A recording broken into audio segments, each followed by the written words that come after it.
तो फाइनली हमारे पास आया है कि फूरियर जो कोसाइन जो ट्रांसफॉर्म ऑफ दी ओमेगा आया है वो आया है हमारे पास अंडर रूट ऑफ दी 2/पाई into gamma function of n into cos of the n π/2 by omega by आया है बेसिकली ओमेगा का पावर n। और फूरियर आया है आपके पास बेसिकली साइन ट्रांसफॉर्म ओमेगा आया है अंडर रूट ऑफ दी 2/पाई इंटू आया है gamma function of n into sine of the n π/2 और बाई आया है आपके पास omega to the power n। That's it.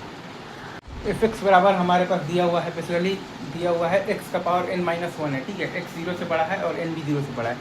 Fourier जो कोसाइन ओमेगा आएगा वो आएगा अंडर रूट ऑफ दी आ जाएगा 2/पाई इंटू इंटीग्रल फ्रॉम 0 से इन्फिनिटी एक्स का पावर n-1 इंटू आ जाएगा हमारे पास basically cos omega x into आ जाएगा dx, ठीक है।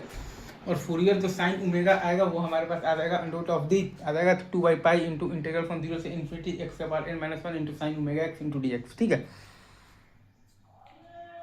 तो बस वहीं से अगर आप सॉल्व जब आप करेंगे तो फूरियर जो कोसाइन ओमेगा और plus iota times Fourier sine omega अगर आप लिखेंगे तो वो आ जाएगा आपके पास basically under root of the 2/पाई इंटू इंटीग्रल फ्रॉम 0 से इन्फिनिटी ई का पावर ISX इंटू एक्स का पावर n-4 इंटू आ जाएगा तो dx।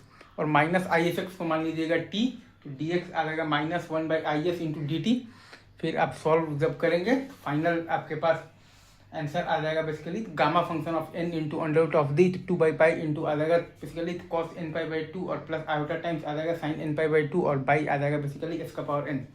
तो अगर हमारे पास एफ एक्स बराबर दिया हुआ है 1/√x, मतलब कि n बराबर हाफ है, तो फूरियर जो कोसाइन ऑफ ओमेगा आ जाएगा वो आएगा हमारे पास 1/√ओमेगा और फूरियर साइन ऑफ ओमेगा भी आ जाएगा हमारे पास 1 बाई आ जाएगा तो √ओमेगा, राइट। चलिए सर आगे बढ़ते हैं।